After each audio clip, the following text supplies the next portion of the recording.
Avez-vous déjà eu l'impression d'être cerné de toutes parts, comme si le monde entier était contre vous? Ce sentiment que, malgré tous vos efforts, les portes se ferment, les problèmes s'accumulent, et chaque jour semble être une nouvelle bataille.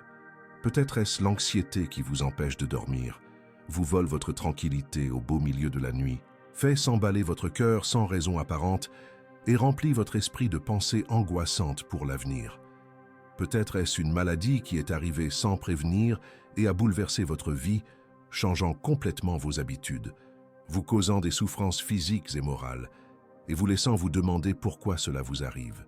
Ou peut-être est-ce la trahison de quelqu'un en qui vous aviez une confiance aveugle, cette personne dont vous n'auriez jamais imaginé qu'elle puisse vous faire autant de mal, quelqu'un de proche, qui connaissait vos secrets, vos faiblesses, et qui a utilisé tout cela contre vous.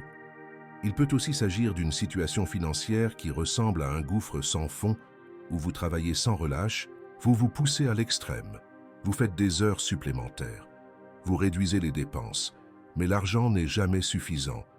Les factures continuent d'arriver, des imprévus surviennent et vous vous sentez pris au piège dans un cycle sans fin de difficultés. Et au milieu de tout cela, le cœur lourd, vous vous demandez « Seigneur, où es-tu? Pourquoi est-ce que je traverse cette épreuve ? Si je suis ton enfant, si je te sers sincèrement, si je m'efforce de faire le bien, où est la protection promise par la Bible? Où sont les bénédictions dont j'entends parler? Si vous vivez une situation semblable en ce moment, si vous vous êtes réveillé aujourd'hui avec un fardeau qui vous semble insurmontable, ou si vous avez déjà traversé cette épreuve et que vous en portez encore les profondes cicatrices, je vous invite à écouter attentivement chaque mot que je vais prononcer aujourd'hui, car Dieu a un message puissant, transformateur et libérateur pour votre cœur. Un message capable de changer radicalement votre regard sur vos difficultés et votre façon d'aborder chaque nouvelle journée. Il existe une vérité que l'ennemi de votre âme ne veut pas que vous découvriez. Une vérité si puissante qu'elle peut transformer radicalement votre façon d'affronter les épreuves. Une vérité capable de métamorphoser les larmes en joie, la peur en courage, la défaite en victoire. Et cette vérité est simple dans son énoncé, mais profondément transformatrice dans ses effets. Vous n'êtes pas seul dans ce combat. Peu importe le nombre d'attaques simultanées, peu importe le nombre de fronts qui s'ouvrent en même temps, peu importe si les problèmes semblent si vastes que vous ne voyez aucune solution, peu importe si vous regardez autour de vous et ne voyez personne pour vous soutenir. Le soutien de Dieu dans votre vie est infiniment plus précieux que toute opposition que vous puissiez rencontrer. Permettez-moi de le répéter afin qu'il s'enracine profondément dans votre cœur et devienne une vérité inébranlable dans votre esprit. Le soutien de Dieu vaut plus que toute opposition. Quand Dieu est de votre côté, quand Dieu appose son nom sur votre vie, quand Dieu dit « Ceci est mon fils, ceci est ma fille », quand il vous marque du sceau du Saint-Esprit, aucune force sur terre ou en enfer, aucun démon ou principauté, aucune circonstance ou situation ne peut définitivement prévaloir contre vous. Je sais que cela peut paraître difficile à croire face à la réalité. Quand les comptes bancaires ne correspondent pas et que vous ignorez comment payer vos factures le mois prochain, quand le diagnostic médical est effrayant et que les médecins utilisent un jargon technique que vous comprenez à peine, mais dont vous savez qu'il est mauvais signe, quand la relation dans laquelle vous avez investi tant de temps, tant d'amour, tant d'espoir est complètement détruite et qu'il semble n'y avoir aucun espoir de retour en arrière. Quand ceux qui devraient vous soutenir, vous comprendre, vous aider sont les premiers à vous critiquer, à vous juger, à répandre des rumeurs malveillantes à votre sujet. Quand vous vous sentez si seul que personne ne semble se soucier de ce que vous traversez. Mais c'est précisément dans ces moments d'obscurité apparente, dans ces moments où la lumière semble s'être éteinte, que la foi doit se faire entendre plus fort que les faits. C'est dans ces moments-là qu'il faut choisir consciemment, délibérément, quelle voix croire. Celle des circonstances qui crient défaite ou celle de Dieu qui murmure victoire. Et je vous le dis avec une certitude absolue, forte de la conviction acquise au fil des années, à voir Dieu accomplir des miracles dans la vie de personnes confrontées à des situations désespérées. La voix de Dieu triomphe toujours, sans exception, de toutes les circonstances. La parole de Dieu est vivante et efficace, plus tranchante qu'une épée à double tranchant. Ce que Dieu déclare à propos de votre vie a plus de poids, plus d'autorité, plus de puissance que n'importe quel diagnostic médical, que n'importe quel relevé bancaire, que n'importe quelle parole négative prononcée à votre sujet, que n'importe quel sentiment de défaite qui cherche à vous submerger en ce moment. Avant de poursuivre avec ce message que Dieu a mis dans mon cœur pour vous aujourd'hui, je tiens à vous adresser une invitation très importante, et il ne s'agit pas d'une simple demande. Si ce message vous touche profondément, si vous sentez que Dieu vous parle directement à travers ces mots, si le Saint-Esprit agite en vous, je vous invite à aimer cette vidéo. Comprenez bien qu'il ne s'agit pas d'un simple geste de soutien à la chaîne, ni d'une question d'algorithme ou de statistiques, c'est bien plus profond. Aimer cette vidéo, c'est faire une déclaration spirituelle. C'est dire « Je crois que Dieu est avec moi. Je crois que ce message m'est destiné.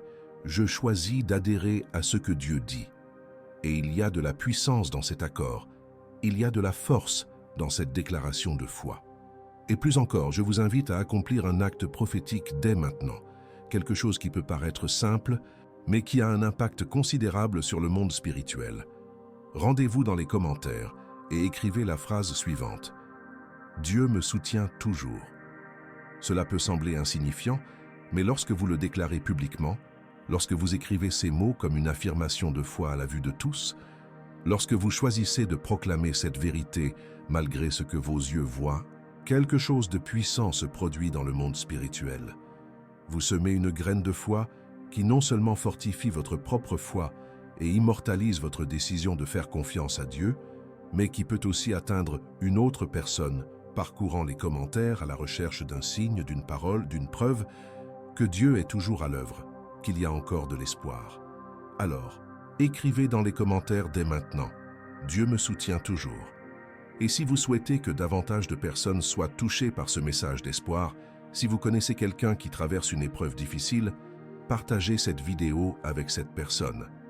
Parfois, Dieu vous utilise comme un instrument pour délivrer un message qui peut littéralement sauver une vie, empêcher quelqu'un de prendre une décision radicale ou apporter la lumière à quelqu'un plongé dans les ténèbres les plus profondes.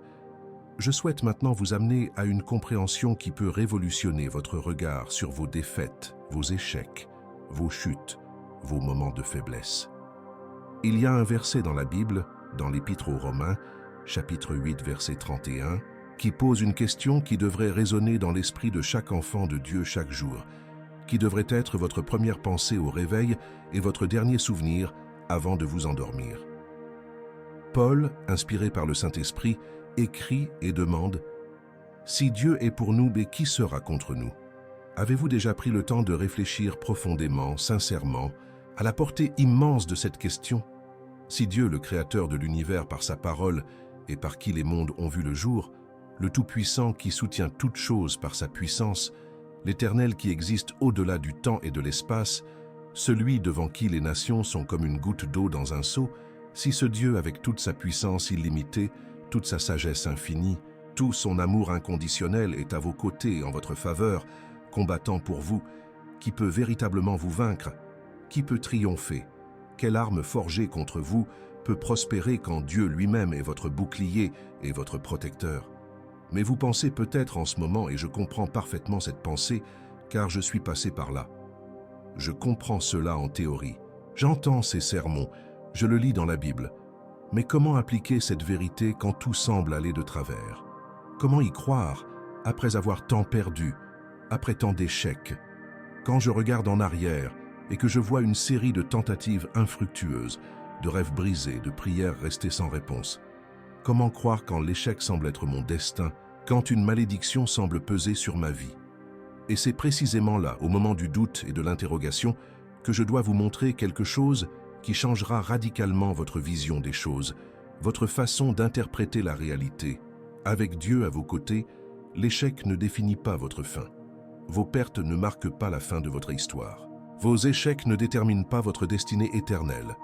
Souvent, et je l'affirme avec une certitude absolue, fondée sur les Écritures et l'expérience d'innombrables saints à travers l'histoire, ce que vous appelez défaite, ce que vous interprétez comme un échec, est simplement Dieu qui vous repositionne stratégiquement pour une victoire que vous ne pouvez même pas encore imaginer, une victoire qui dépasse votre capacité actuelle de compréhension.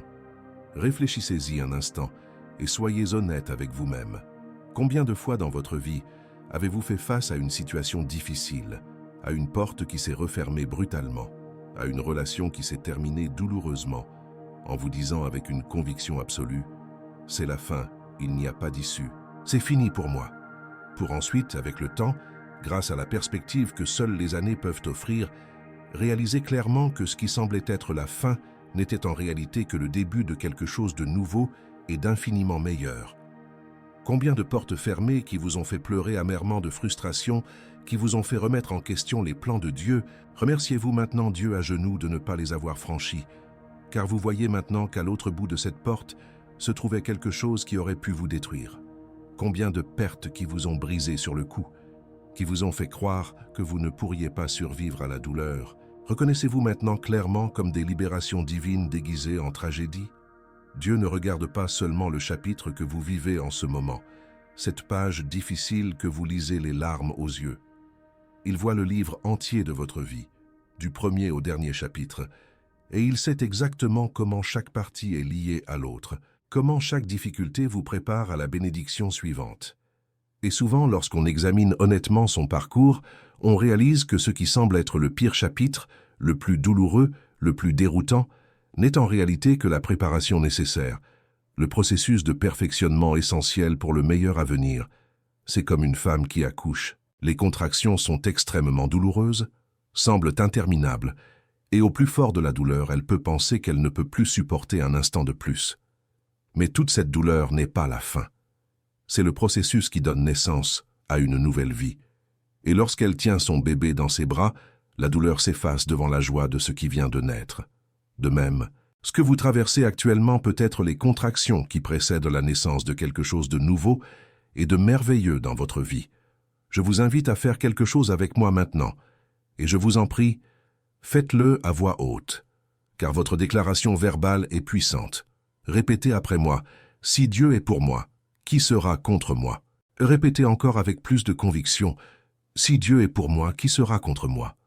Une fois encore, laissez cette vérité pénétrer profondément votre esprit. « Si Dieu est pour moi, qui sera contre moi ?» Peu importe que vous soyez seul dans votre chambre, en voiture, pendant votre pause au travail ou en train de marcher dans la rue, laissez cette parole puissante sortir de votre bouche, car lorsque vous proclamez les vérités éternelles de Dieu, lorsque vous prononcez la parole vivante et efficace, vous activez une force spirituelle extraordinaire à laquelle l'ennemi ne peut résister, à laquelle les ténèbres ne peuvent tenir. Il y a un pouvoir créateur, un pouvoir transformateur dans votre déclaration de foi. Les paroles qui sortent de votre bouche ont le pouvoir de donner la vie ou la mort, de construire ou de détruire, de libérer ou d'emprisonner. Et je vous encourage vivement, non seulement maintenant mais désormais, à faire de cela une pratique quotidienne, une discipline spirituelle qui transformera votre vie. Au réveil, avant même de consulter votre téléphone pour vérifier vos messages ou les actualités, avant de penser aux problèmes qui vous attendent, avant de laisser l'anxiété dicter le cours de votre journée, déclarez à voix haute « Si Dieu est pour moi, qui sera contre moi ?» Durant la journée, lorsque l'anxiété tente de vous submerger et de vous voler votre paix, lorsque la peur frappe avec insistance à la porte de votre cœur, lorsque le doute commence à vous murmurer des mensonges à l'oreille, lorsque les circonstances semblent crier à l'échec, arrêtez ce que vous faites et répétez avec conviction « Si Dieu est pour moi, qui sera contre moi ?» Avant de vous endormir, comme dernier mot de la journée, comme dernière pensée de votre esprit conscient avant de sombrer dans le sommeil, affirmez avec gratitude « Si Dieu est pour moi, qui sera contre moi ?» Savez-vous pourquoi c'est si important? Pourquoi j'insiste autant sur ce point? Parce que votre esprit, ce puissant outil que Dieu vous a donné, a besoin d'être constamment renouvelé, chaque jour, à chaque instant, par la parole transformatrice de Dieu. Chaque jour du réveil au coucher, vous êtes littéralement bombardé d'informations négatives, relatant des tragédies et des problèmes, de commentaires destructeurs de votre entourage, de pensées intrusives de peur et de défaite, qu'elles proviennent de votre propre esprit ou soient semées par l'ennemi. Les réseaux sociaux regorgent de comparaisons qui vous font vous sentir inférieur. Les conversations anodines sont empreintes de plaintes et de négativité. Les médias ne cessent d'annoncer des crises et des catastrophes. Si vous ne nourrissez pas consciemment et délibérément votre esprit et votre âme de la vérité immuable de Dieu, Si vous n'imprégnez pas votre cœur de promesses infaillibles, vous finirez inévitablement par croire aux mensonges convaincants de l'ennemi. L'un des plus grands, des plus dangereux et des plus destructeurs mensonges que le diable veut vous faire croire et qu'il s'efforce sans relâche de semer dans votre cœur, c'est que vous êtes seul, totalement sans défense, abandonné à votre sort dans un monde hostile et dangereux. Mais rien n'est plus faux. C'est un mensonge qu'il faut dénoncer et rejeter catégoriquement. Permettez-moi de vous raconter une histoire profondément marquante et révélatrice tirée du 2e livre des Rois, chapitre 6. Cette histoire vous ouvrira les yeux sur une réalité spirituelle qui vous entoure en ce moment même. À cette époque, la guerre faisait rage entre Israël et la Syrie, et le roi de Syrie était fou de rage contre le prophète Élisée. La raison de sa fureur? Tout ce qu'il avait secrètement planifié lors de ses réunions stratégiques les plus confidentielles, toutes les embuscades qu'il avait soigneusement préparées, toutes les tactiques militaires qu'il avait élaborées, Dieu l'avait révélé miraculeusement à Élisée.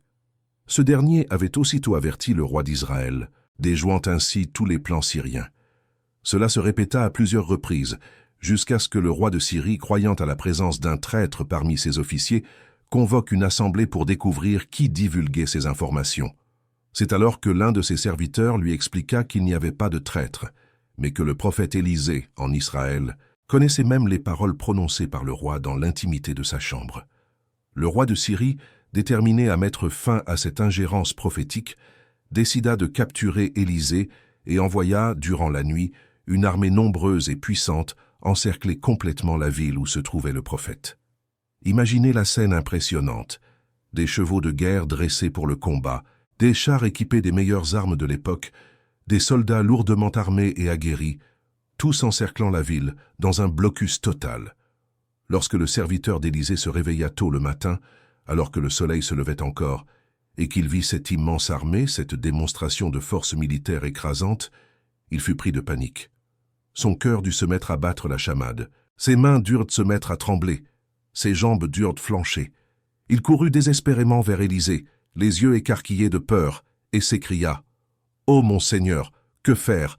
Nous sommes perdus, il n'y a pas d'issue. » La situation, analysée d'un point de vue rationnel, paraissait totalement impossible, absolument insoluble.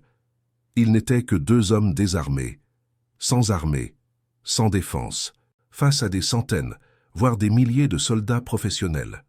Quiconque était sain d'esprit, se fiant uniquement à la logique et au raisonnement, aurait dit sans hésiter « C'est fini, il n'y a pas d'issue, nous sommes complètement perdus, il vaut mieux se rendre tant qu'il est encore temps de sauver notre peau. » Le calcul était tout simplement impossible, les ressources faisaient défaut, la situation était désespérée quel que soit le critère. Mais savez-vous quelle fut la réponse absolument surprenante d'Élisée? Il regarda calmement, avec une paix qui défiait toute logique, le serviteur terrifié, et prononça des paroles qui devraient être gravées en lettres d'or dans le cœur de chaque croyant, de chaque enfant de Dieu, confronté à des situations apparemment impossibles. « N'aie pas peur, car ceux qui sont avec nous sont plus nombreux que ceux qui sont avec eux. » Pouvez-vous imaginer la confusion totale du serviteur à ce moment-là? Il dut perdre la tête. « Plus nombreux que ceux qui sont avec nous? Prophète, avec tout le respect que je vous dois, voyez-vous la même chose que moi?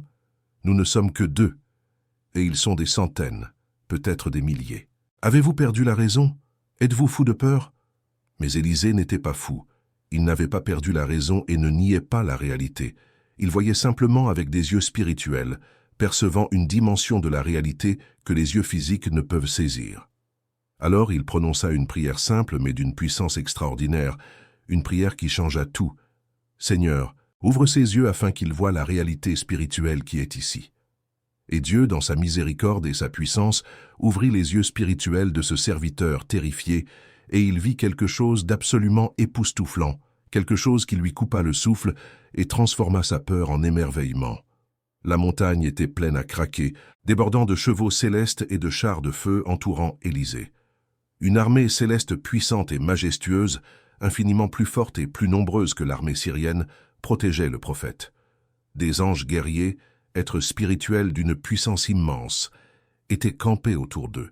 Je veux maintenant que vous compreniez un point absolument crucial, quelque chose qui peut complètement changer votre façon d'aborder vos combats. Cette puissante armée céleste n'est pas apparue comme par magie lorsque Élisée a prié. Elle n'a pas été envoyée à ce moment précis en urgence. Elle était déjà là depuis le début, avant même l'arrivée de l'armée syrienne. La prière d'Élisée n'était pas une demande de protection immédiate. Elle visait simplement à ce que le serviteur puisse voir, que ses yeux spirituels s'ouvrent pour percevoir la protection qui existait déjà, qui était déjà à l'œuvre, qui les entourait déjà pleinement. Et voici la vérité profonde et libératrice concernant votre vie, la situation que vous traversez en ce moment même. Lorsque vous faites face à des épreuves qui semblent vous anéantir, lorsque vous vous sentez cerné par des ennemis, par des problèmes venant de toutes parts, lorsque la situation paraît mathématiquement impossible, lorsque vous ne voyez aucune issue, une protection invisible, mais absolument réelle et puissante, vous entoure. Il existe une armée céleste que vous ne voyez pas de vos yeux, qui n'apparaît ni sur vos selfies ni dans vos vidéos, mais qui œuvre constamment en votre faveur dans le monde spirituel, menant des combats dont vous ignorez même l'existence, déviant des attaques dont vous n'avez même pas conscience. C'est pourquoi parfois on échappe à des situations qui, avec le recul, auraient dû nous anéantir, mais dont on sort indemne. C'est pourquoi certains pièges élaborés, soigneusement préparés, des complots malveillants, échouent tout simplement, inexplicablement. C'est pourquoi ceux qui ont activement planifié notre malheur, qui souhaitaient notre perte, finissent par se retrouver pris à leurs propres pièges, tombant dans les pièges qu'ils nous ont tendus. C'est pourquoi des maladies que les médecins les plus expérimentés, malgré toute leur technologie et leurs connaissances, déclaraient incurables, disparaissent soudainement sans explication médicale, laissant les professionnels de santé perplexes. C'est pourquoi des ressources financières surgissent de sources totalement inattendues, de sources que l'on n'aurait jamais pu prévoir.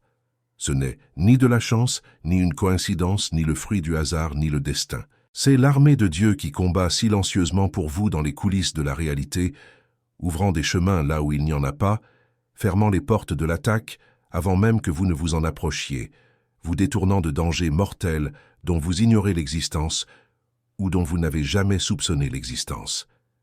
Et savez-vous ce qu'il y a de plus beau, de plus réconfortant dans cette histoire du prophète Élisée? Le signe de la puissante protection de Dieu n'est pas l'absence totale d'ennemis ou de problèmes. Voyez comme c'est intéressant et contre-intuitif. Le serviteur vit d'abord, de ses yeux physiques, l'armée ennemie menaçante et bien réelle. Puis, ses yeux spirituels ouverts, il vit l'armée de Dieu, plus réelle encore et infiniment plus puissante. Les deux armées étaient là simultanément, occupant le même espace mais dans des dimensions de réalité différentes. La différence cruciale, celle qui change tout, c'est que l'armée de Dieu était incomparablement plus nombreuse, immensément plus puissante, absolument invincible. Alors, soyez attentifs à cette vérité libératrice. Lorsque vous traversez une épreuve intense, face à une opposition forte et réelle, lorsque des ennemis visibles ou invisibles cherchent à vous abattre, cela ne signifie pas automatiquement que Dieu vous a abandonné, qu'il vous a oublié, ou que vous avez commis une faute grave pour mériter cela. Bien souvent, c'est même tout le contraire.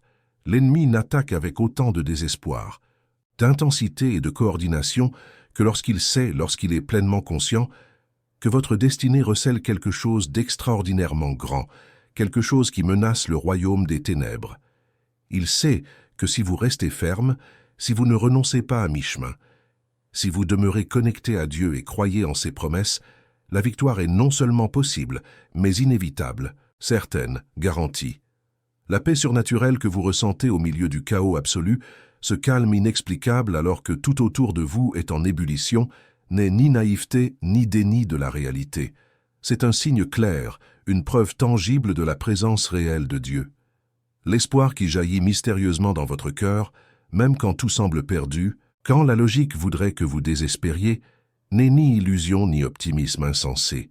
C'est le Saint-Esprit qui demeure en vous, vous rappelant sans cesse que vous bénéficiez d'un soutien surnaturel, un appui qui émane du trône même de Dieu, cette force inexplicable dont vous ignorez la source, qui surgit quand vous pensez être à bout de force, qui vous permet de continuer un jour de plus, de faire un pas de plus quand vos genoux flanchent, de ne pas abandonner quand tout en vous aspire à l'abandon, et la preuve vivante que Dieu vous soutient d'une manière qui dépasse de loin vos propres limites, vos ressources naturelles, épuisé.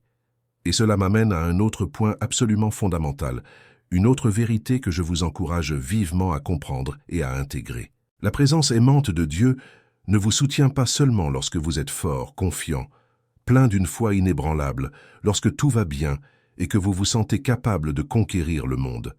En réalité, c'est précisément lorsque vous êtes au plus bas, lorsque vous êtes complètement brisé, lorsque vous avez touché le fond et que vous ne pouvez plus descendre plus bas, lorsque vous êtes si blessé que vous pouvez à peine murmurer une prière, que la présence de Dieu se manifeste avec le plus de puissance, de réalisme et de transformation dans votre vie. Il y a un verset d'une beauté et d'un réconfort absolu dans Isaïe, chapitre 41, verset 10, où Dieu parle directement au cœur fatigué et dit « Ne crains rien, car je suis avec toi. Ne sois pas effrayé, car je suis ton Dieu. Je te fortifierai quand tu seras faible. Je te secourrai quand tu ne le pourras pas. Et je te soutiendrai de ma droite victorieuse quand tu seras sur le point de tomber. » Percevez-vous la profondeur immense, la beauté incomparable de cette promesse divine? Dieu ne dit pas « N'aie pas peur, car tu es assez fort pour y faire face seul » ou « N'aie pas peur, car tu as toutes les ressources nécessaires ». Il dit quelque chose de bien plus puissant. « N'aie pas peur, car je suis avec toi. » Votre sécurité, votre protection, votre victoire ne reposent pas sur votre force personnelle, vos capacités, vos talents ou vos ressources financières. Elles sont solidement ancrées dans sa présence à vos côtés, en vous, par le Saint-Esprit. Et voyez ce que Dieu promet précisément de faire pour vous. « Je te fortifierai lorsque tu es si faible que tu peux à peine tenir debout. Je t'aiderai lorsque tu ne peux pas y arriver seul, lorsque la tâche est trop lourde pour toi.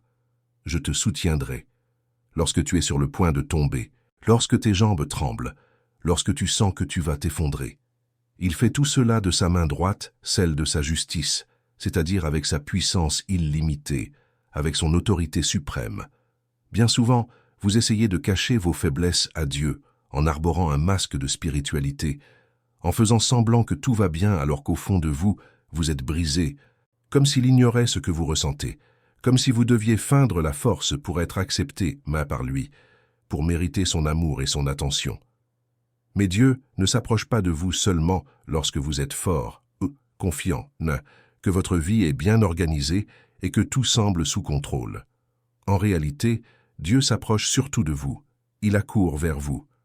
Lorsque vous êtes brisé et suffisamment sincère pour ôter le masque et dire sans artifice « Seigneur, je n'en peux plus. J'ai essayé de toutes mes forces et je n'y suis pas parvenu. J'ai fait tout ce que je pouvais et cela n'a pas suffi. J'ai désespérément besoin de toi. Sans toi, sans ton intervention miraculeuse, je ne pourrais pas faire un pas de plus. » C'est précisément cette sincérité brutale, cette vulnérabilité à nu, cet abandon total qui permet à Dieu d'agir de façon extraordinaire, miraculeuse, surnaturelle dans votre vie. Car lorsque vous admettez enfin votre besoin, lorsque vous cessez de vouloir tout faire par vos propres forces, lorsque vous reconnaissez votre totale dépendance envers Dieu, alors il peut déverser sa puissance sans limite. Il y a une puissance extraordinaire, une force spirituelle immense, dans la vulnérabilité sincère devant Dieu. Lorsque vous cessez de chercher à l'impressionner par vos prières éloquentes, votre spiritualité extérieure, vos bonnes œuvres, et que vous vous présentez simplement à lui tel que vous êtes vraiment, épuisé, le cœur profondément blessé, perdu quant au chemin à suivre, craignant l'avenir, c'est précisément là, dans cette honnêteté brute, que la grâce imméritée de Dieu se déverse abondamment, comme une puissante cascade. Car Dieu ne recherche pas des personnes parfaites qui ne commettent jamais d'erreur, ne doutent jamais et n'ont jamais peur. Il recherche des personnes disponibles, des personnes honnêtes, qui n'ont pas peur d'admettre leurs faiblesses, des personnes qui reconnaissent profondément leurs besoins constants de lui. La Bible affirme clairement que Dieu s'oppose activement aux orgueilleux, à ceux qui pensent pouvoir tout faire par eux-mêmes, mais qu'il accorde une grâce abondante aux humbles, à ceux qui reconnaissent leur dépendance. Être humble, au sens biblique du terme, ne signifie pas se rabaisser constamment, ni manquer de confiance en soi, ni se dévaloriser. Être humble, c'est simplement reconnaître sa condition, avoir besoin de Dieu à chaque instant, ne rien accomplir d'important sans lui, mais avec lui, en communion avec lui, en demeurant en lui, tout est possible. C'est reconnaître que notre force Notre sagesse et nos capacités viennent de lui. Je souhaite maintenant vous révéler quelque chose de profond qui peut transformer radicalement votre vision des moments difficiles, de vos périodes de détresse, de vos périodes de désert spirituel. Saviez-vous que Dieu, dans son infinie sagesse et son amour parfait, a le pouvoir surnaturel de métamorphoser vos défaites apparentes, vos échecs douloureux, vos chutes humiliantes en une précieuse formation pour la victoire à venir? Que ce qui semble être une fin catastrophique n'est peut-être que le début d'un processus de préparation minutieux, une période d'apprentissage spirituel pour quelque chose de bien plus grand, de bien plus significatif que Dieu a prévu pour vous. La Bible entière regorge d'exemples saisissants de personnes qui ont traversé des vallées profondes et obscures, des déserts arides et solitaires, des prisons injustes et douloureuses avant d'atteindre le sommet, avant de voir s'accomplir les promesses de Dieu. Et ce n'est pas malgré la vallée, malgré le désert, malgré la prison, qu'elles y sont parvenues. C'est précisément grâce à ce qu'ils avaient appris, au caractère qui s'était forgé, à la foi qui avait été mise à l'épreuve et prouvée dans la vallée, dans le désert, en prison, qu'ils étaient pleinement préparés pour le sommet, pour le palais, pour la position de leader. Réfléchissez profondément, méditez attentivement sur l'histoire fascinante et inspirante de Joseph, relatée dans le livre de la Genèse. Fils bien-aimé de Jacob, le préféré de tous ses frères, il fit de puissants rêves, directement inspirés par Dieu, qui lui annonçaient un grand avenir, une position d'autorité, et même ses frères et sa famille se prosterneraient devant lui avec respect. Ces rêves étaient prophétiques, des révélations de l'avenir que Dieu avait préparé pour lui. Mais que se passa-t-il juste après ces rêves glorieux? Le chemin du palais passait par la fosse et la prison. Ses propres frères, rongés par une envie destructrice et une jalousie amère, vendirent cruellement Joseph comme esclave pour seulement 20 pièces d'argent. Il fut emmené en Égypte, loin de chez lui, loin de sa famille aimante, loin de tout ce qu'il connaissait et de ce qui lui était familier, travaillant comme serviteur sans droit dans la maison de Potiphar, un haut fonctionnaire égyptien. Et alors que les choses commençaient enfin à s'améliorer un peu, qu'il gagnait la confiance de son maître par son travail fidèle et son intégrité, qu'il semblait que la situation se stabilisait, il fut accusé à tort et de façon terrible par la femme manipulatrice de Potiphar et injustement jeté en prison. De longues années de solitude en prison, sans procès équitable, sans défense, sans aucune perspective de liberté. Il interpréta les rêves prophétiques d'autres prisonniers, y compris les chansons du Pharaon, et l'un d'eux fut libéré exactement comme Joseph l'avait prédit, par révélation divine. Joseph demanda à cet homme de se souvenir de lui à sa sortie, de parler en sa faveur auprès du Pharaon, mais l'homme oublia complètement. Encore des années interminables en prison, encore des jours d'espoir déçus et de souffrance. Si l'on s'en tenait à la vie de Joseph, à ce moment précis, si l'on considérait la situation avec un regard purement objectif, diriez-vous catégoriquement qu'il était vaincu, perdu, sans avenir, que les beaux rêves de Dieu avaient lamentablement échoué, que Dieu l'avait complètement oublié, l'avait abandonné à son sort? Mais voyez comme il est intéressant, comme un dessein divin se dessine lorsqu'on considère l'histoire dans son ensemble. Chaque épreuve traversée par Joseph, chaque trahison, chaque injustice, chaque déception, fut une leçon précieuse à l'université de Dieu, une discipline nécessaire à l'école du leadership divin. Esclave travailleur dans la maison de Potiphar, il acquit des compétences pratiques pour gérer une grande et complexe demeure, administrer les ressources, diriger d'autres serviteurs. Prisonnier injustement du système égyptien, il découvrit la culture égyptienne, la langue, les coutumes, les lois, rencontra des personnes influentes qui deviendraient plus tard importantes, forgea un caractère de fer, apprit à avoir une confiance absolue en Dieu, alors qu'il n'avait absolument rien ni personne d'autre en qui se fier. Chaque expérience, aussi douloureuse fut-elle sur le moment, ajoutait une pièce essentielle au puzzle de sa préparation. Et lorsque le moment opportun arriva enfin, au moment parfait voulu par Dieu, lorsque Pharaon fit des rêves troublants que personne ne put interpréter et que les chansons se souvint enfin de Joseph, Joseph fut littéralement arraché à la sombre prison pour être conduit au palais resplendissant. Du jour au lendemain, en quelques heures, il passa de prisonnier oublié à puissant gouverneur d'Égypte, la deuxième personne la plus influente du pays, ne répondant qu'à Pharaon. Aucun de ses frères qui l'avaient vendu n'atteignit une telle position. Son père Jacob, malgré tout l'amour qu'il lui portait, n'avait jamais exercé une telle autorité. Joseph avait été choisi par Dieu pour une mission précise qui exigeait une préparation particulière.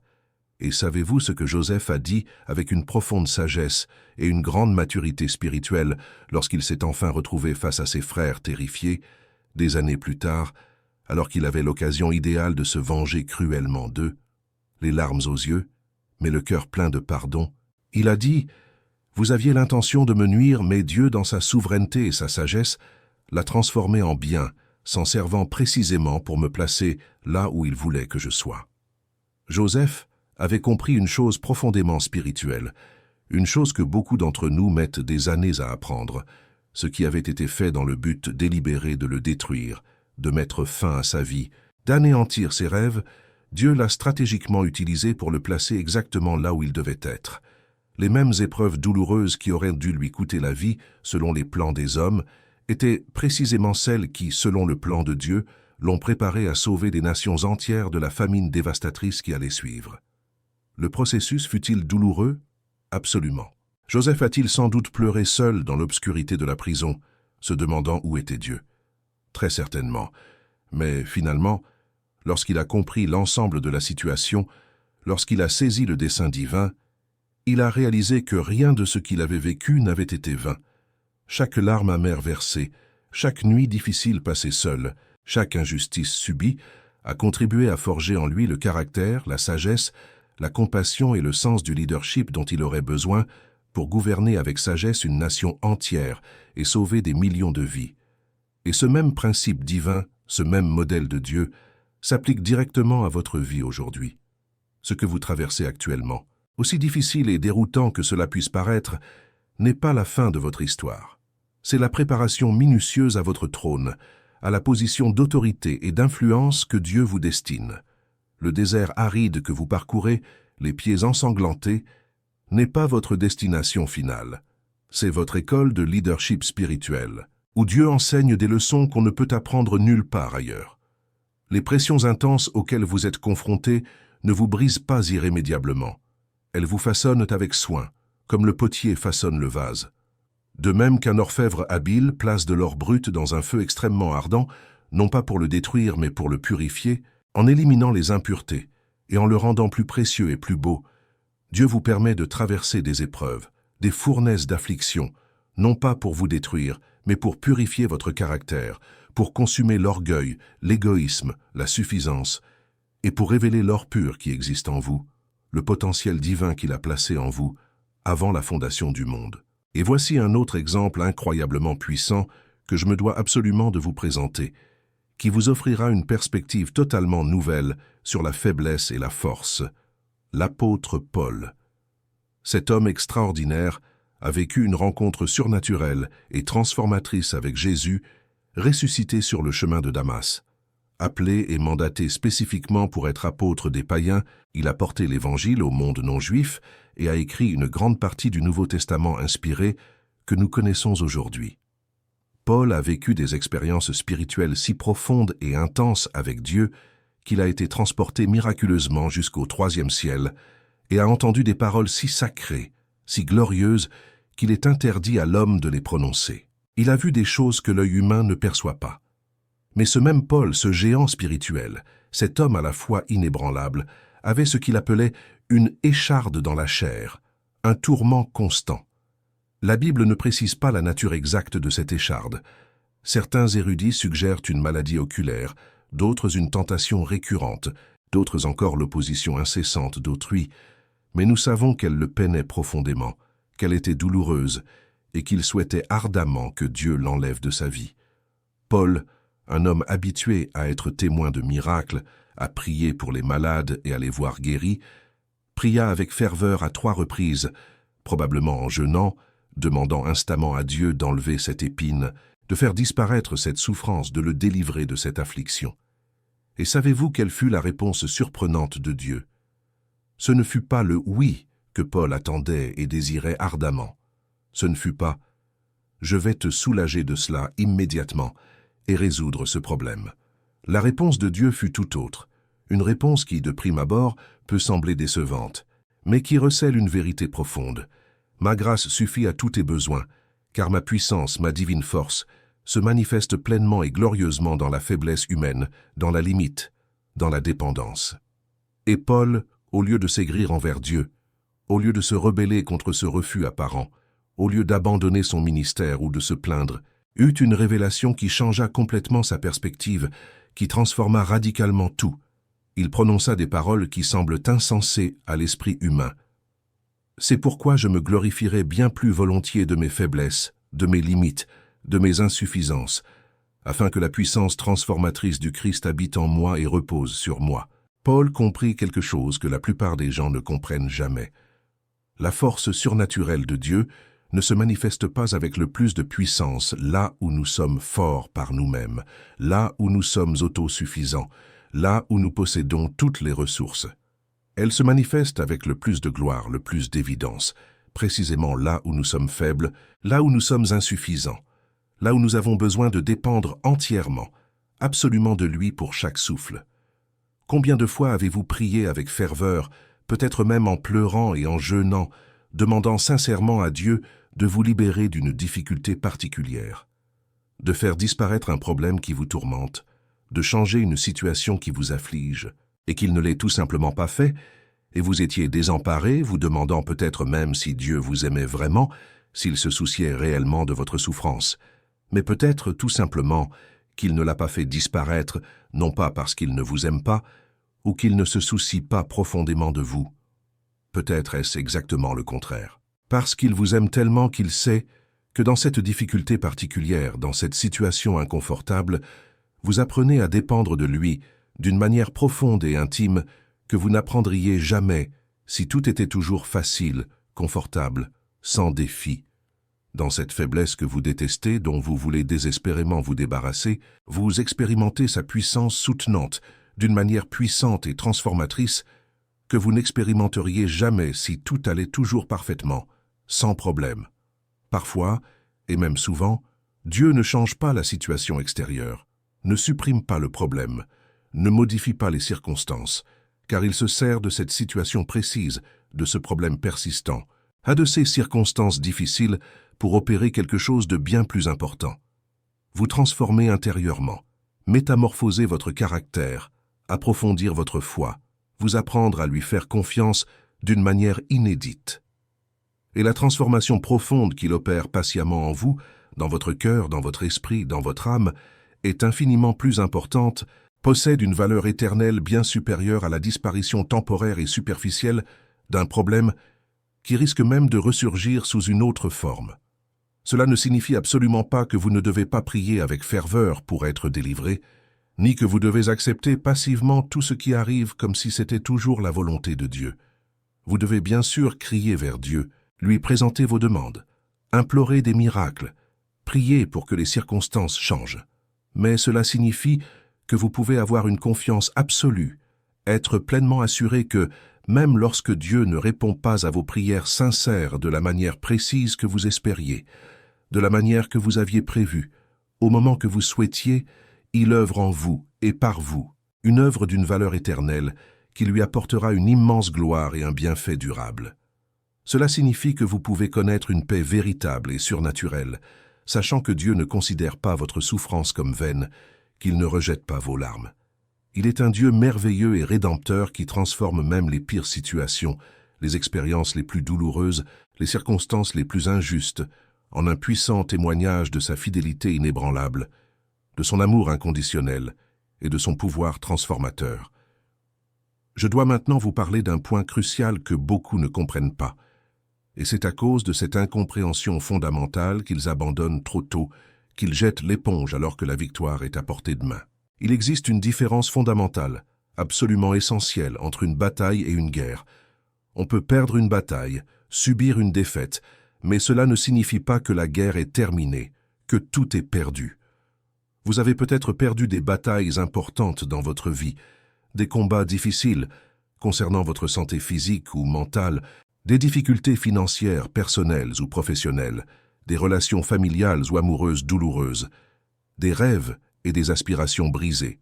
Mais écoutez bien, la Grande Guerre ne prend définitivement fin que lorsque Dieu prononce la parole finale et incontestable.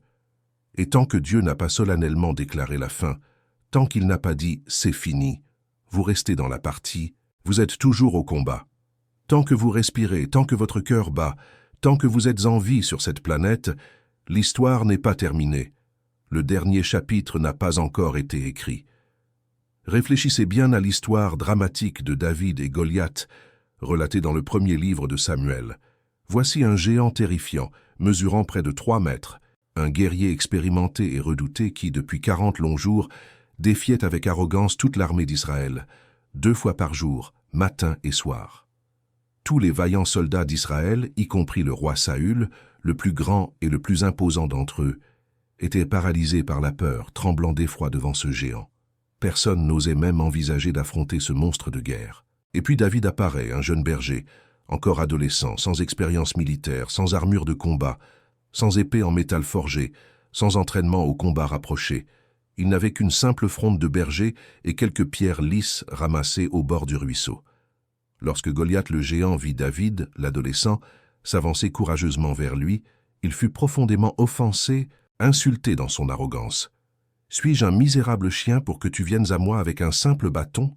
Tu m'insultes, viens ici, et je donnerai ta chair en pâture aux oiseaux du ciel et aux bêtes des champs. » D'un point de vue purement naturel, selon n'importe quel critère humain, militaire ou logique, cette bataille était perdue d'avance.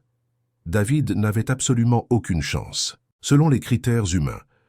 Toute analyse stratégique militaire, tout général expérimenté, dirait catégoriquement que c'était impossible, du suicide, de la folie. Un adolescent contre un géant? Ridicule. Mais voyez la différence fondamentale, la clé de tout. David ne se fiait pas naïvement à ses propres ressources limitées, à sa propre force physique insignifiante. Il se fiait totalement, absolument entièrement au Dieu vivant. Il adressa à Goliath des paroles d'une puissance prophétique, empreintes d'une foi inébranlable. « Tu viens contre moi avec une épée sophistiquée, une lance mortelle et un bouclier protecteur. Mais moi, je viens contre toi au nom de l'Éternel des armées, le Dieu vivant des armées d'Israël que tu as blasphémé. Aujourd'hui même, l'Éternel te livrera entre mes mains, et toute la terre saura qu'il y a un vrai Dieu en Israël. » Voyez-vous la différence cruciale, le contraste saisissant? Goliath se fiait avec arrogance à la supériorité de ses armes, à son impressionnante force physique et à sa vaste expérience militaire. David, lui, se fiait humblement mais fermement à celui qui était avec lui, au nom duquel il était venu et au nom duquel il représentait l'autorité. Et nous connaissons tous le dénouement spectaculaire de cette histoire. Avec une simple pierre lisse, lancée avec une précision divine d'une fronde rudimentaire, David terrassa l'imposant géant.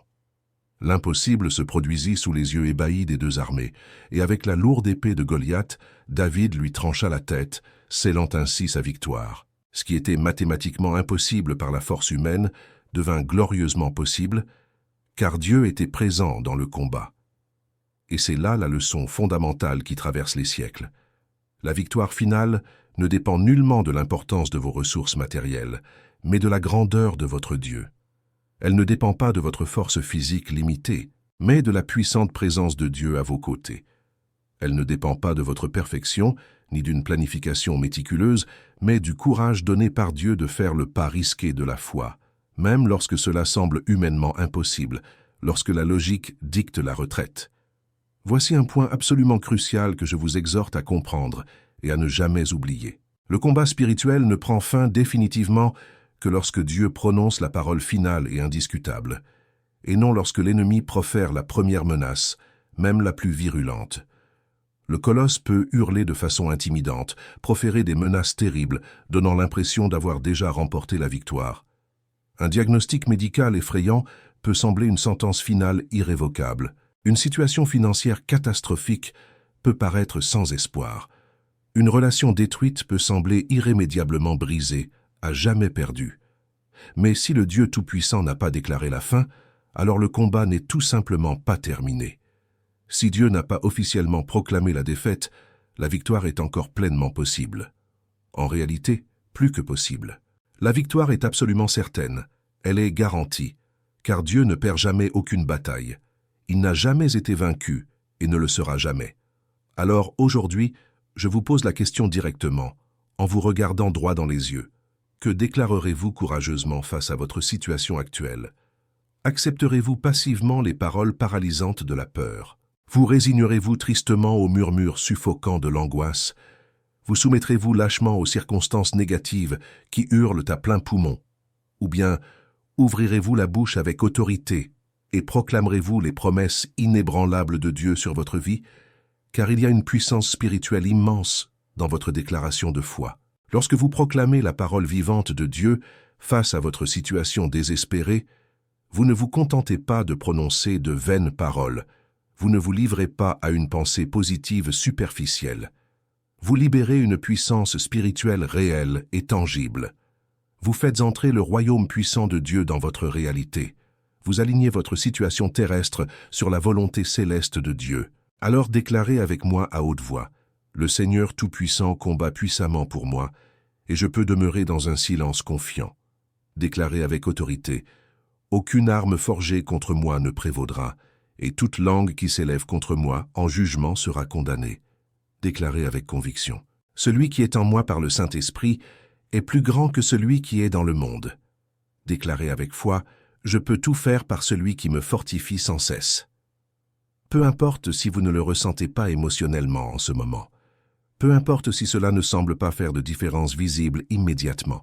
Continuez à le déclarer avec persévérance, car la foi véritable ne repose pas sur des sentiments fluctuants, mais sur des faits immuables, sur les vérités solides de la parole de Dieu, qui ne faillit jamais, qui demeure éternellement.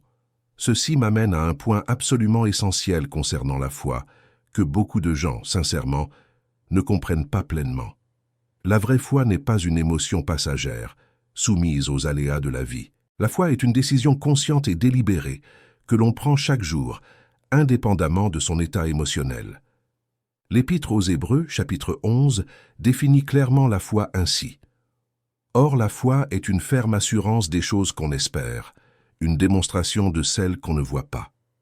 Relisez ce verset profond et portez une attention particulière à chaque mot. La foi est une assurance inébranlable, non pas un espoir vague et incertain, ni un désir passager, mais une certitude solide. Une certitude absolue des choses qui ne se sont pas encore produites, des promesses qui ne se sont pas encore manifestées. C'est une preuve convaincante, une évidence claire, une conviction profonde de choses invisibles à nos yeux, de choses qui ne se sont pas encore manifestées dans le monde physique. Cela signifie que la foi agit à l'opposé de ce que le monde enseigne et valorise. Le monde affirme catégoriquement: voir, c'est croire. Montrez-moi d'abord, et ensuite je ferai confiance. La foi déclare avec assurance: croire, c'est voir. Je fais confiance d'abord, en me basant sur la parole de Dieu, et les preuves tangibles viendront en temps voulu. Le monde, avec prudence, dit: quand j'aurai des preuves concrètes, des preuves tangibles, alors je ferai entièrement confiance. La foi, avec audace, déclare: je fais confiance dès maintenant, même sans voir, et les preuves apparaîtront plus tard, au moment parfait voulu par Dieu. Le monde, avec rationalité, dit: je dois d'abord tout comprendre, avoir toutes les réponses. La foi, avec humilité, dit: j'obéis d'abord avec une confiance simple, et la compréhension profonde viendra au fur et à mesure de mon cheminement. C'est pourquoi la foi est si exigeante, si difficile pour l'esprit humain, mais c'est aussi précisément pourquoi elle est si puissamment efficace. Car lorsque vous agissez avec une foi authentique, vous déplacez d'immenses montagnes spirituelles avant même que les montagnes physiques visibles ne bougent. Vous activez des lois spirituelles qui régissent le monde naturel. Considérons les exemples inspirants que la Bible nous offre dans Hébreux 11, souvent appelé le chapitre de la foi, le panthéon des héros de la foi. Dieu avait clairement averti Noé d'un déluge catastrophique qui anéantirait toute vie sur terre. Or, à cette époque, il n'avait jamais plu sur la terre. Celle-ci était arrosée par une vapeur s'élevant du sol. Noé n'avait jamais vu la pluie tomber. Personne dans l'histoire de l'humanité ne savait ce qu'était un déluge dévastateur. Mais Noé, grâce à une foi inébranlable en la parole de Dieu, construisit patiemment une arche gigantesque au milieu des terres arides, endurant pendant des décennies les moqueries cruelles et les insultes incessantes. On le traitait de fou, de fanatique, car il croyait fermement en la parole divine, même lorsqu'elle semblait défier toute logique. Et lorsque la pluie arriva enfin comme Dieu l'avait promis, seul Noé et sa famille, obéissants, furent sauvés de la destruction totale. Sa foi, en apparence insensée, leur sauva la vie. Abraham fut clairement appelé par Dieu à quitter sa terre natale confortable et familière, à abandonner tout ce qu'il avait construit, tout ce qu'il connaissait et qui lui était familier, pour se rendre dans un lieu totalement inconnu que Dieu lui révélerait plus tard. Abraham ignorait même l'emplacement exact de sa destination. Dieu ne lui donna ni carte détaillée, avec des itinéraires précis, ni plan d'action complet. Il lui dit simplement « Va où je te montrerai ». Et Abraham obéit avec une foi simple, partant sans connaître sa destination. Par une foi pure, il répondit à l'appel. Plus tard, lorsque Dieu promit expressément à Abraham qu'il aurait un fils biologique, bien que lui et Sarah fussent déjà âgés, bien au-delà de l'âge de procréer naturellement, Abraham crut fermement en cette promesse apparemment impossible. Même lorsque cela sembla biologiquement impossible selon la science médicale, même lorsque les années passèrent lentement, sans que rien ne se produise physiquement, même lorsque Sarah fut ménopausée depuis longtemps, Abraham fortifia peu à peu sa foi, sa confiance se renforçant. Moïse, animé d'une foi courageuse, choisit délibérément de subir les mauvais traitements avec le peuple souffrant de Dieu plutôt que de goûter, ne serait-ce qu'un instant, aux plaisirs éphémères du péché dans le luxueux palais égyptien où il avait été élevé comme un prince. Il renonça volontairement à d'immenses richesses matérielles, à un pouvoir politique considérable et à un confort fastueux, car son regard était fixé sur la récompense éternelle et invisible. Et c'est ce même Moïse, obéissant, qui, par sa foi inébranlable en Dieu, étendit son bâton au-dessus de la mer Rouge, réputée impénétrable, et vit les eaux puissantes se séparer miraculeusement, créant un passage à sec, permettant à des millions de personnes de la traverser. Comprenez-vous le schéma clair qui se répète? Chacune de ces personnes extraordinaires a été confrontée à des situations humainement impossibles, à des circonstances défiant toute logique. Chacune d'elles a dû choisir consciemment entre croire ce que leurs yeux voyaient et croire fermement en la parole divine. Et chacune d'elles a délibérément choisi la foi plutôt que les faits visibles, même lorsque cela n'avait aucun sens rationnel, même lorsque c'était extrêmement difficile et risqué, même lorsque de nombreuses années se sont écoulées avant que la promesse ne se réalise. Et c'est cette même foi persévérante qui vous est demandée aujourd'hui, en ce moment même. La foi est comme un bouclier protecteur, comme l'affirme clairement la Bible dans Éphésiens 6. Ce bouclier de la foi permet d'éteindre efficacement tous les traits enflammés et dangereux du malin. Lorsque le doute surgit comme une flèche acérée qui cherche à transpercer votre esprit et à le troubler, la foi est le bouclier robuste qui le bloque. Lorsque le découragement surgit comme une flèche empoisonnée qui tente de transpercer votre cœur et de vous voler votre espoir, la foi est le bouclier protecteur. Lorsque la peur surgit comme une arme puissante qui cherche à vous paralyser et à vous empêcher d'avancer, la foi est le bouclier qui la retient. Mais il est nécessaire de lever ce bouclier spirituel intentionnellement, délibérément, quotidiennement, constamment, et non pas seulement occasionnellement. Comment concrètement brandir le bouclier de la foi?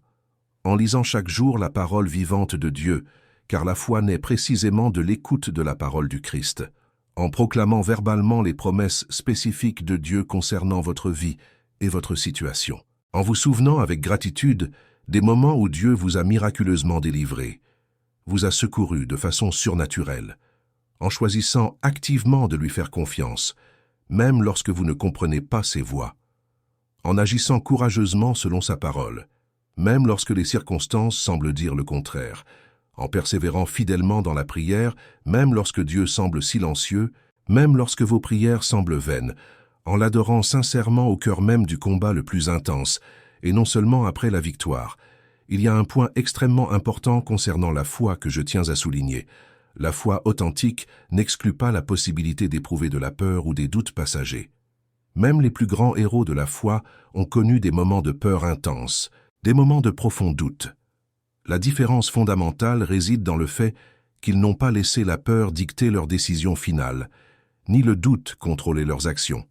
Ils ont sincèrement ressenti la peur, reconnu ouvertement leurs doutes, mais ont choisi d'agir avec foi malgré tout, malgré leurs sentiments.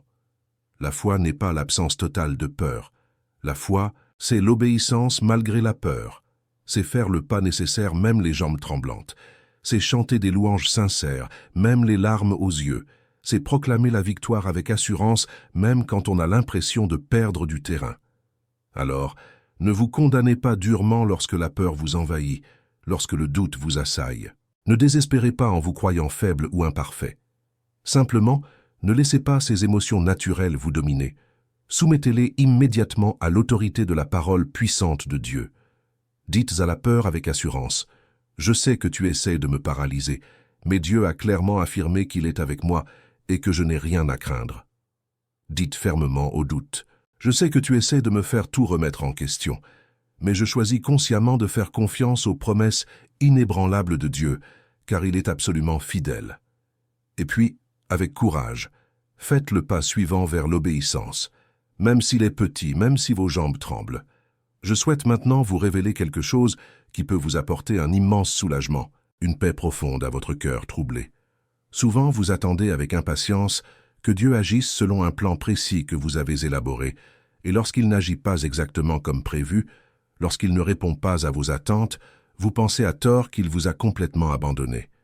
Mais la vérité libératrice est que Dieu, mystérieusement, vous précède de manière surprenante, que vous ne pouvez même pas encore imaginer. Il ouvre des chemins que vous n'avez même pas aperçus de loin. Il prévient avec soin les pièges dangereux dont vous ignorez même l'existence. Il œuvre activement en coulisses, invisible, tandis que vous patientez avec impatience dans la salle d'attente visible. Dans le Deutéronome, chapitre 1, verset 30, Dieu déclare clairement au peuple d'Israël, plongé dans la confusion, « L'Éternel, ton Dieu qui marche devant toi, combattra pour toi avec force contre tous tes ennemis. » Cette promesse est d'une puissance et d'un réconfort immense. Dieu n'attend pas passivement que vous soyez confrontés à l'épreuve pour décider ensuite de vous secourir ou non. Il agit de manière proactive. Avant même que vous n'affrontiez directement le problème terrifiant, Dieu est déjà là, préparant avec soin la solution idéale. Avant même que vous ne vous retrouviez dans cette situation difficile et périlleuse, Dieu était déjà là, offrant avec amour la voie de la libération. Avant même que l'ennemi ne tende le piège mortel, Dieu l'a déjà désamorcé. Réfléchissez bien à l'exode miraculeux d'Égypte. Lorsque Pharaon, à contre-cœur, laissa finalement partir son peuple après les plaies dévastatrices, il ignorait tout du fait que Dieu avait déjà préparé miraculeusement le passage à travers l'infranchissable mer Rouge. Lorsqu'il changea obstinément d'avis et se lança furieusement avec toute sa puissante armée pour reconquérir les Israélites, il ne savait pas qu'il courait droit à sa perte. Les mêmes eaux qui s'étaient miraculeusement ouvertes pour le peuple de Dieu se refermèrent violemment sur l'armée égyptienne, l'engloutissant. Dieu avait stratégiquement agi en amont, préparant ce miracle extraordinaire avant même que le peuple n'en ait un besoin urgent. Et savez-vous ce que cela signifie profondément pour vous aujourd'hui? Cela signifie que cette porte qui s'est refermée avec tant de frustration était peut-être la façon dont Dieu Tout-Puissant vous protégeait avec amour d'un danger terrible et destructeur que vous n'aviez pas vu ni perçu. Cela signifie que ce retard irritant et frustrant était peut-être la manière dont Dieu vous préparait à recevoir la bénédiction extraordinaire qu'il avait en réserve. Cela signifie que ce non douloureux et décevant était peut-être la façon dont Dieu, dans sa miséricorde, vous épargnait d'un « oui » qui aurait fini par vous anéantir. Vous ne voyez pas tout ce que Dieu voit depuis son trône éternel. Vous ne savez pas tout ce que Dieu sait dans son omniscience. Et parfois, souvent même, ce qui semble être un refus de Dieu pour un bienfait est en réalité sa façon de vous protéger avec amour d'un mal terrible. J'ai été témoin de nombreux témoignages émouvants de personnes qui priaient avec ferveur, allant jusqu'au jeûne, pour obtenir quelque chose de précis dont elles pensaient avoir absolument besoin, et Dieu ne l'a manifestement pas exaucé. Après quelques années de recul, elles ont sincèrement reconnu leur erreur et déclaré avec une profonde gratitude « Dieu soit loué pour sa miséricorde de ne pas m'avoir accordé ce que je suppliais. S'il m'avait donné exactement ce que je demandais alors, avec une telle certitude, je ne serais pas là où je suis aujourd'hui. » Car elles ont compris par la suite que ce qu'elles demandaient était en réalité néfaste. Parfois, Dieu, dans son amour, doit fermer fermement des portes que l'on désire ardemment ouvrir, car il nous préserve avec soin pour des perspectives bien plus grandes et infiniment meilleures dont nous ignorons même l'existence. Cela ne signifie absolument pas que vous ne devriez pas prier précisément, en présentant vos demandes détaillées à Dieu. Faites-le, soyez précis. Mais cela signifie que vous pouvez avoir une confiance absolue, être totalement assuré que Dieu, dans son infinie et parfaite sagesse, fait ce qu'il y a de mieux pour vous, même lorsque cela ne paraît pas évident dans les moments douloureux. Cela signifie que vous pouvez trouver la paix en sachant que Dieu vous précède fidèlement, préparant soigneusement le chemin et combattant avec vigueur pour vous avant même que vous n'ayez à affronter les épreuves. Nous voici arrivés au terme de ce long message. Avant de terminer, je souhaite prier spécialement pour vous, où que vous soyez. Posez une main sur votre cœur, respirez profondément et fermez les yeux avec moi. Déposons ensemble devant le trône de Dieu tout ce que vous portez, tous vos combats, toutes vos peurs. Père céleste, je me présente maintenant devant ton trône de grâce au nom puissant de Jésus. Je te confie chaque personne qui regarde ce message. Seigneur, tu connais chaque nom, chaque histoire, chaque combat. Tu connais les luttes silencieuses, les peurs des premières lueurs du jour, les doutes qui nous assaillent. Seigneur, que ton Esprit Saint apporte une paix profonde en ce moment, qu'il redonne espoir aux découragés, qu'il fortifie ceux qui sont fatigués, que chacun puisse ressentir la réalité de ta puissante présence. Je décrète au nom de Jésus que l'armée du Seigneur est maintenant campée autour d'eux, que des anges sont envoyés pour les protéger. Je décrète qu'aucune arme forgée ne prospérera. Seigneur, je prie pour la guérison, la protection, le rétablissement, la délivrance, la guidance et la paix. Par-dessus tout, je prie pour que chacun découvre son identité en toi, qu'il soit aimé, accepté et choisi, que tu apaises son sentiment de rejet et que tu établisses en lui une identité inébranlable. Augmente leur foi. Là où règne le doute, sème la certitude. Là où règne la peur, sème le courage. Utilise les épreuves pour les forger. Que chaque larme devienne un témoignage, qu'ils se souviennent de te rendre toute gloire, qu'ils utilisent leur témoignage pour encourager les autres, au nom de Jésus. Amen. Si vous avez dit « Amen », écrivez-le en commentaire. Et souvenez-vous, Dieu vous soutient toujours. Peu importe les difficultés que vous rencontrez, Dieu est avec vous, pour vous, et il vous donnera la victoire. Indiquez en commentaire dans quel domaine vous croyez que Dieu vous accordera la victoire. Santé, finances, relations, famille, partagez afin que nous puissions prier ensemble. Que Dieu vous bénisse abondamment, vous protège et fasse rayonner sa grâce sur vous. Qu'il vous accompagne à chaque instant, que vous ressentiez pleinement son soutien, au nom de Jésus. Amen.